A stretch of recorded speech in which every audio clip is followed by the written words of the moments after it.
పాకిస్తాన్ రక్షణ మంత్రి ఒప్పుకున్నాడు. పాకిస్తాన్ డిప్యూటీ పీఎం ఏమంటున్నాడో తెలుసా? పాకిస్తాన్లో పురుడు పోసుకున్న ఉగ్రవాదులందరూ కూడా స్వాతంత్ర సమరయోధులంట. పాకిస్తాన్ దరిద్రులిద్దరు మాట్లాడిన మాటలు అవే. పాకిస్తాన్ బహుశా ఈ పదాలు కూడా వాడినందుకు క్షమించండి, కానీ రక్తం ఉడుకుతోంది కదా, ఎంతకంటే పెద్ద మాటలు అనాలని అనిపిస్తోంది కదా, అందుకే ఎంతకంటే పెద్ద మాటలు అనలేక ఈ మాటలు అంటున్నాను. పాకిస్తాన్లో పురుడు పోసుకుని భారత్పై దాడి చేసే ఈ పెంపుడు కుక్కలు స్వాతంత్ర సమరయోధులా? నిన్న ఒక ముసలి కుక్క సైఫుల్లా హుసేన్ ముసలి కన్నీరు కార్చింది.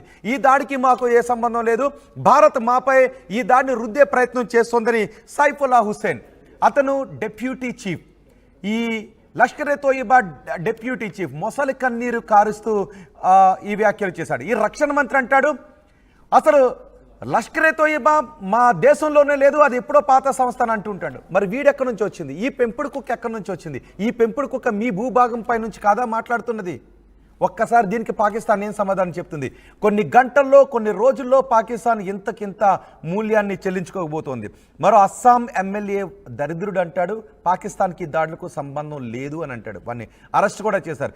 భారత భూభాగం మీద ఉండి భారత భూభాగం మెతుకులు తింటూ భారత భూభాగాన్ని కాకుండా పక్క దేశం పాకిస్తాన్ పొగిడిన ఎవడైనా కూడా భారతదేశంలో ఉండే హక్కు లేదు. పొండి ఆ పాకిస్తాన్కి. ఇక్కడ ఉండి ఎమ్మెల్యేగా గెలిచి ఒక దరిద్రుడు పాకిస్తాన్ పొగిడాడు అంటే వాడికి ఈ భారత భూభాగం మీద ఉండే హక్కు లేదు. అందుకే పాకిస్తాన్ పౌరులను వెళ్ళిపోమని ఆదేశాలు జారీ చేశాం. ఈ పాకిస్తాన్ కుక్క అన్న వ్యాఖ్యలు వింటూ ఉంటే రగిలిపోవడం లేదా? ఎన్ని దాడులు చేస్తారు భారతదేశం పైన? 1948 నుంచి 1947 నుంచి భారతదేశంపై విషం కక్కుతూనే ఉన్నారు. ప్రతి సందర్భంలోనూ భారత పౌరులపై కాటు వేస్తూనే ఉన్నారు. ప్రతి సందర్భంలోనూ భారత పౌరుల ధైర్యాన్ని తొలగించడానికి ప్రయత్నాలు చేస్తూనే ఉన్నారు. వెంట్రుకు కూడా పీకలేరు. భారత పౌరుల ధైర్యం జోలికి కాదు కదా, భారత పౌరుల వెంట్రుకు కూడా పీకలేరు. మొన్న మీరు చేసిన దాడిలో చనిపోయిన ఒక వ్యక్తి కుమారుడు 5-6 సంవత్సరాలు ఉంటాయి. ఆ వ్యక్తి కుమారుడు అన్న మాటలు మీకు వినిపించట్లేదా? నేను ఈ వ్యక్తి తండ్రి కడుపున పుట్టినందుకు గర్వపడుతున్నానని తన తండ్రి మృతదేహం ముందు, తన తండ్రి భౌతిక దేహం ముందు మాట్లాడాడు 6-7 సంవత్సరాల పిల్లోడు. 6-7 సంవత్సరాల పిల్లోడి ధైర్యాన్ని మీరు తీయలేకపోయారు. భారతదేశ ధైర్యాన్ని మీరేం చేయగలుగుతారు? భారతదేశ పౌరుల రక్తాన్ని సింధు నదిలో కలిపేస్తారా? కొన్ని గంటలు కొన్ని రోజులు ఆగుతూ ఉండండి. మీరు ప్రపంచ పటంలో పాకిస్తాన్ రూపురేఖలు మారిపోయే రోజు దగ్గరలో ఉంది. ఒకసారి వాడన్న మాటలు విన్నారుగా, మీకేమనిపిస్తోంది? ఈ పాకిస్తాన్ పెంపుడు కుక్క అంటున్న మాటలు వింటూ ఉంటే మీకేమనిపిస్తోందో మీ అభిప్రాయాన్ని కమెంట్ బాక్స్లో తెలియచేయండి. ఒక్కసారి నేను మా ప్రతినిధి మధుతో మాట్లాడతాను. మధు, పాకిస్తాన్ పెంపుడు కుక్క మాటలు విన్న తర్వాత భారత పౌరుల రక్తం మరిగిపోతూ ఉంది. పాకిస్తాన్ పెంపుడు కుక్క అంటూ ఉన్నాడు భారత ప్రధాని రక్తాన్ని సింధు నదిలో కలిపేస్తానని. అంత ధైర్యం ఉందా అని ప్రతి భారత పౌరుడు కూడా అంటున్నాడు. భారతదేశం వైపు ఇక మీరు కుట్రతో చూడాలి అంటేనే, ఆ ఆలోచన రావాలి అంటేనే భయపడిపోయే పరిణామం రాబోయే 10 రోజుల్లోనే బహుశా జరిగిపోవచ్చు. బహుశా రాబోయే రోజుల్లో పాకిస్తాన్ రూపురేఖలు మారిపోయే అవకాశం ఉంటుంది. భారత్ ఆ చర్యలు తీసుకుంటుందని ప్రపంచ దేశాలన్నీ కూడా ఎదురు చూస్తున్నాయి. సో ఈ పెంపుడు కుక్క గురించి పాక్ రక్షణ శాఖ మంత్రి ఒక మాట మాట్లాడాడు. అసలు మాకు లష్కర్-ఏ-తోయిబానే లేదు అంటూ మాట్లాడాడు. కానీ వాళ్ళ భూభాగం నుంచే పెంపుడు కుక్క మాట్లాడిన మాటలు వింటూ ఉన్నాం. సో దీన్ని ఎలా చూడాలి? ఎగ్జాక్ట్లీ, ఉగ్రవాద శిబిరాలు నిర్వహిస్తూ ఉన్నారు. అక్కడ నుండి ముఖ్యంగా భారత్లో అశాంతి నెలకొల్పడానికి, బాంబులు పేల్చడానికి, సామాన్య ప్రజలను చంపడానికి ఇట్లాంటి ఉగ్రవాద క్యాంపులు నిర్వహిస్తూ ఉన్నారు. అసలు యాక్చువల్గా పాకిస్తాన్ పరిస్థితి ప్రపంచంలో ప్రస్తుతం అడుక్కు తినే స్టేజ్లో ఉంది. ప్రపంచంలో వాళ్ళు భారతదేశం నుంచి గోధుమ పిండి అక్కడికి వెళ్తే కానీ రొట్టెలు తినేటువంటి పరిస్థితి పాకిస్తాన్లో లేదు. కోవిడ్ సమయంలో మనం ఇక్కడ నుంచి ఔషధాలు పంపిస్తే కానీ బతికేటువంటి స్టేజ్లో లేరు. పాలు పంపిస్తే, ఇండియా నుంచి వెళ్తే పాలు వెళ్తే తప్ప ఇక్కడ చిన్నపిల్లల నుంచి పెద్దవాళ్ళ వరకు బ్రతికేటువంటి స్టేజ్ లేదు. అంతెందుకు, ఇప్పుడు యుద్ధానికి కాలు దువ్వుతున్నటువంటి పాకిస్తాన్ ప్రస్తుతం వాళ్ళ ఆర్మీకి సంబంధించినటువంటి పాకిస్తాన్ ఆర్మీ వాహనాలలో డీజిల్ పోసుకోవడానికి కూడా డబ్బులు లేవు. అసలు ఓవరాల్గా వారికి చెప్పులకు, బూట్లకు, కనీసం అక్కడ పాకిస్తాన్ ఆర్మీ కుట్టించుకోవడానికి డ్రెస్సులకు కూడా డబ్బులు లేని అడుక్కునేటువంటి స్టేజ్లో పాకిస్తాన్ ఉంది. అట్లాంటి పాకిస్తాన్ ఉగ్రవాద కార్యకలాపాలకి కేంద్ర బిందువుగా మారినటువంటి, ఒక ఉగ్రవాద పిచ్చి కుక్కగా ముద్రపడినటువంటి సఫీద్ హైద్ మాటలు ఈ ప్రస్తుతం పెద్ద ఎత్తున చర్చ కొనసాగుతూ ఉంది. మోదీని ఉద్దేశించి, అది కూడా సింధు నదీ జలాలకు సంబంధించినటువంటి ఒప్పందాన్ని రద్దు చేసుకుంటున్న నేపథ్యంలో మా నీళ్లు ఆపితే మీ శ్వాస ఆపేస్తాం, ఆ నదిలో రక్తపు టేరుడు పారిస్తామనేటువంటి స్టేట్మెంట్ ప్రస్తుతం ప్రతి భారతీయుడు నరనరాన రక్తం ఉప్పొంగుతా ఉంది ఒక ఉద్వేగంతో. ఇప్పటికే అమాయకమైనటువంటి ప్రాణాలు తీశారు, అమాయకుల ప్రాణాలను, నిరాశ్రయులైనటువంటి వారిని టూరిజం కోసం, అక్కడ పర్యాటకం కోసం వెళ్ళినటువంటి కుటుంబాల జీవితాలలో చిచ్చుబెట్టారు. కుటుంబ సభ్యుల ముందే అత్యంత దారుణంగా హిందువులా ముస్లింలా అంటూ చూసి బట్టలు విప్పి కాల్చి చంపినటువంటి సిచ్యువేషన్ ఉంటుంది. ఇట్లాంటి స్టేట్మెంట్ చేసినటువంటి ప్రపంచానికి తెలుసు, ప్రపంచంలో ఉన్నటువంటి ఉగ్రవాదాన్ని వ్యతిరేకిస్తున్న ప్రతి ఒక్క దేశ అధినాయకులకు అందరికీ తెలుసు. హఫీజ్ సయ్యద్ ఈ ఉగ్రవాదులకు సంబంధించినటువంటి క్యాంపులు నిర్వహిస్తాడు, ఉగ్రవాదులను ఒక ప్రేరేపితమైనటువంటి ప్రసంగాలు ఇస్తారు, వారిని ఉగ్రవాదం వైపు మళ్లిస్తారు. ఉగ్రవాదం మొత్తానికి ఈ పేట్రేగిపోతున్నటువంటి ఉగ్రవాదులకి కానీ మధు ఇప్పుడు ఈ పాకిస్తాన్ మాటలు వాగుడు చూసిన తర్వాత రాబోయే రోజులు అంటే ఆరిపోయే దీపానికి వెలుగెక్కువ కదా, అందుకే ఈ పాకిస్తాన్ పెంపుడు పిచ్చి కుక్కలు ఈ వాగుడు వాగుతున్నాయి అనే మాటలు వినిపిస్తూ ఉన్నాయి. ఇప్పుడు భారత్ తీసుకునే చర్యలు ఎలా ఉండాలి అని సగటు పౌరుడు అనుకుంటూ ఉన్నాడు. ఆ మాటలు చూస్తున్న తర్వాత, ఆ దాడులు చూస్తున్న తర్వాత, ఆ రక్షణ మంత్రి కూడా అన్నాడు, మేము పశ్చిమ దేశాల ప్రాపకం కోసం మా దేశంలో ఉగ్రవాదాన్ని పెంచి పోషించామని ఆ రక్షణ మంత్రి అంగీకరిస్తాడు. ఇంకొకటి అంటాడు పాకిస్తాన్ డిప్యూటీ ప్రైమ్ మినిస్టర్, మా దేశంలో ఉగ్రవాదులు కాదు, వాళ్ళంతా స్వాతంత్ర సమరయోధులు అంటారు. వీడేమో రక్తపాతాన్ని సృష్టిస్తాం, నదుల్లో మీ రక్తాన్ని కలిపేస్తామని వీడంటాడు. ఎగ్జాక్ట్లీ. ఇప్పుడు గతంలో మనం చూసుకుంటే చరిత్రలో కొంతవరకు ఓపిక పట్టాం. అక్కడ ఉన్నటువంటి మానవీయ విలువలను దృష్టిలో పెట్టుకొని, భారతదేశం దౌత్య సంబంధాలను దృష్టిలో పెట్టుకొని, ప్రపంచ దేశాలకు సంబంధించినటువంటి సత్సంబంధాలను దృష్టిలో పెట్టుకొని కాస్త చూసి చూడనట్టు కొన్ని చర్యలను, కేవలం ఉగ్రవాద చర్యలకు సంబంధించినటువంటి వాటిపైన చర్యలు తీసుకున్నాం, ధీటుగా సమాధానం ఇచ్చాం. కొన్నిసారి ఆల్రెడీ కార్గిల్ యుద్ధం జరిగింది, సర్జికల్ స్ట్రైక్ చేశాం, కొన్ని సందర్భాలలో అటాక్ చేశాం. కానీ ప్రస్తుతం చేయి దాటిపోయింది.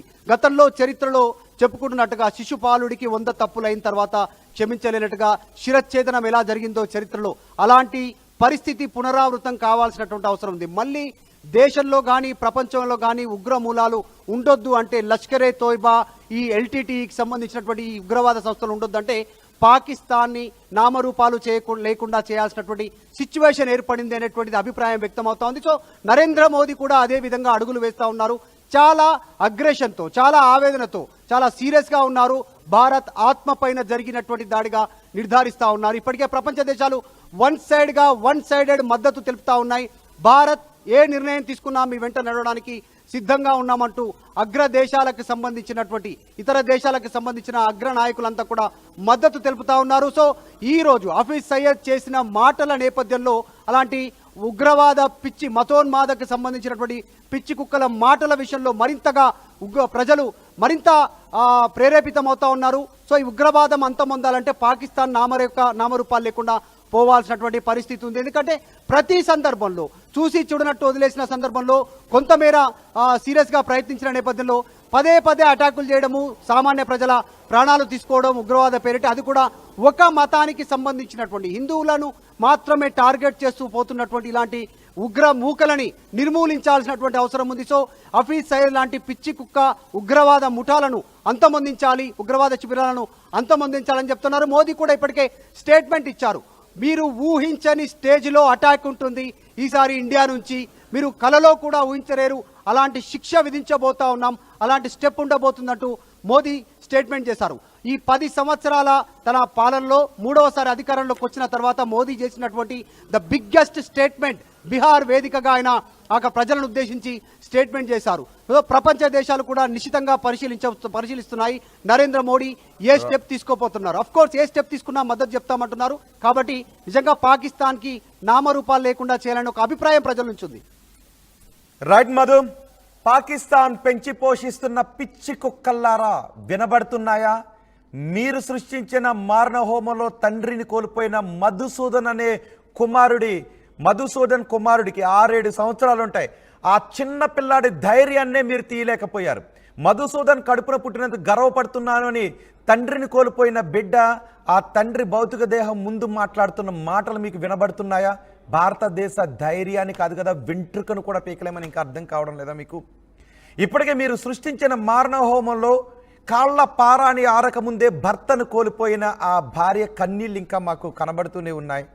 ఆ కన్నీళ్ళు బాధతో వస్తూ ఉంటే ఆమె మాటల్లో ధైర్యం మీకు వినబడటం లేదా? ఆ ధైర్యం నుంచి వచ్చిన శబ్దాలే మీకు మరణ మృదంగాన్ని మోగించబోతున్నాయి. పాకిస్తాన్ గడ్డపై నుంచి పిచ్చి వాగుడు వాగుతున్న పాకిస్తాన్ పెంపుడు పిచ్చి కుక్కల్లారా, ఇక మీరు భ్రమల్లో ఉండకండి. త్వరలోనే మీ భ్రమలన్నీ తొలగిపోతున్నాయి. చూస్తున్నారా ఆ టీవీ స్క్రీన్ పైన పాకిస్తాన్ పెంచుకుంటున్న పిచ్చి కుక్కది. లష్కరే తోయిబా చీఫ్ హఫీజ్ సయీద్ పాకిస్తాన్ పెంచుకుంటున్న పిచ్చి కుక్క. ఈ పిచ్చి కుక్క మరెన్నో పిచ్చి కుక్కలను తయారు చేసి భారత్పై మొరగటానికి, భారత్పై కరవడానికి పంపిస్తుంది. ఇంతకు ముందే కొద్దిసేపటి క్రితమే కాశ్మీర్లో మీరు పెంచి పోషించిన ఒక పిచ్చి కుక్కని చంపి అవతల పారేశారు మా సైనికులు. త్వరలో మీ భూభాగంపైనే మీరు పెంచి పోషిస్తున్న పిచ్చి కుక్కల ఆర్తనాదాలు వినటానికి సిద్ధంగా ఉండండి.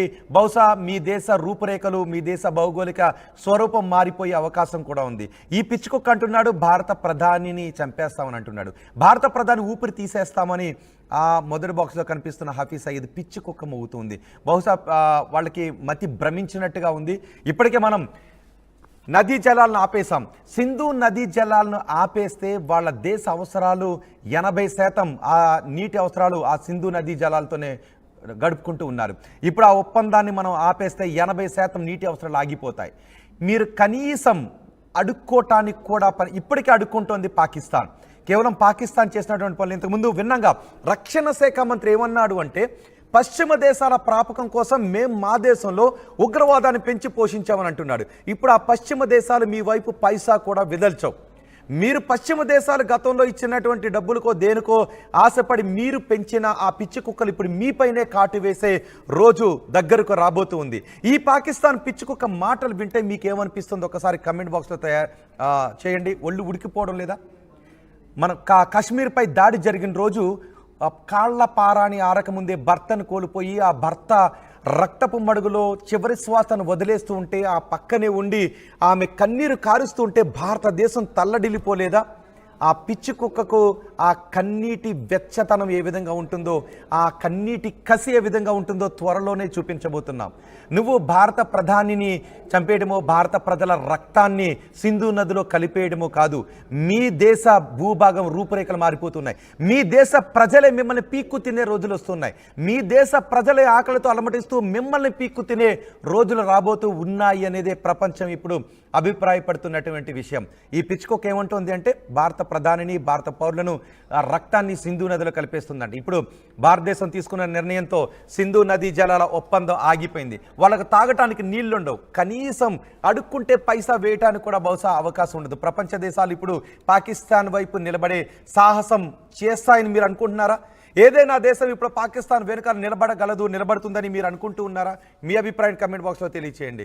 ఈ పాకిస్తాన్ పిచ్చి కుక్కలకి ఎటువంటి బుద్ధి చెప్పాలని మీరు అనుకుంటున్నారో మీ అభిప్రాయాన్ని కమెంట్ బాక్స్లో తెలియచేయండి. పాకిస్తాన్ రక్షణ మంత్రి వాడొక దరిద్రుడు, నిజాన్ని ఒప్పుకున్నాడు. పాకిస్తాన్ రక్షణ మంత్రి నిజాన్ని ఒప్పుకున్నాడు. పాకిస్తాన్ రక్షణ మంత్రి భారత్పై దాడులకు కారణం మేమే అని నిజాన్ని ఒప్పుకున్నాడు. పాకిస్తాన్లో ఉగ్రవాదులను పెంచి పోషించామని నిజాన్ని ఒప్పుకున్నాడు.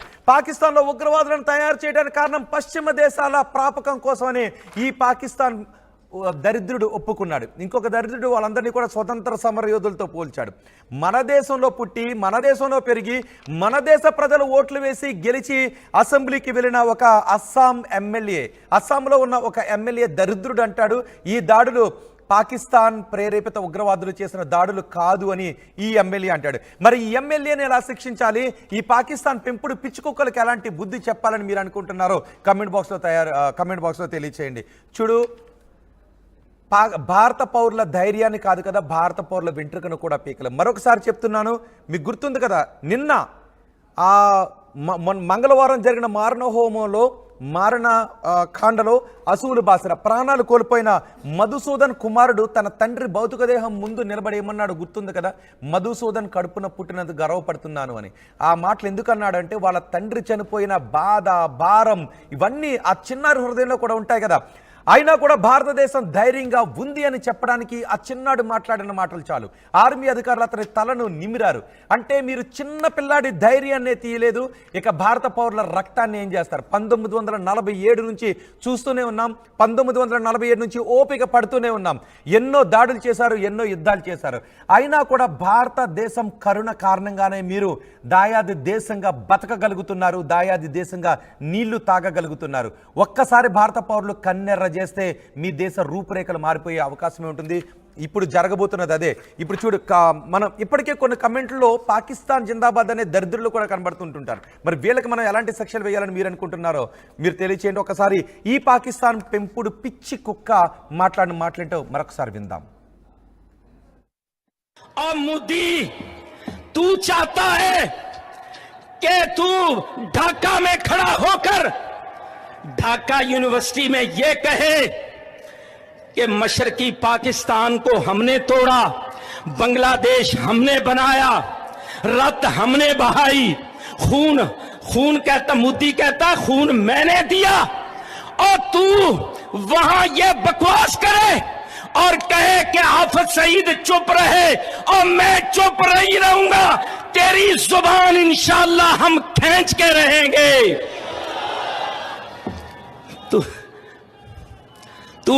तू दबाव डाल रहा है इस्लामाबाद पर। हाफिज सईद क्यों बोलता है? और तू बोलेगा तो हम बोलेंगे इंशाअल्लाह। तू कहेगा कि पाकिस्तान का पानी रोकेंगे, कश्मीर के अंदर डैम बना के तुम पाकिस्तान के पानी को रोकोगे, पाकिस्तान की ज़राअत सनत का खात्मा करके, पाकिस्तान की मईशत तबाह करके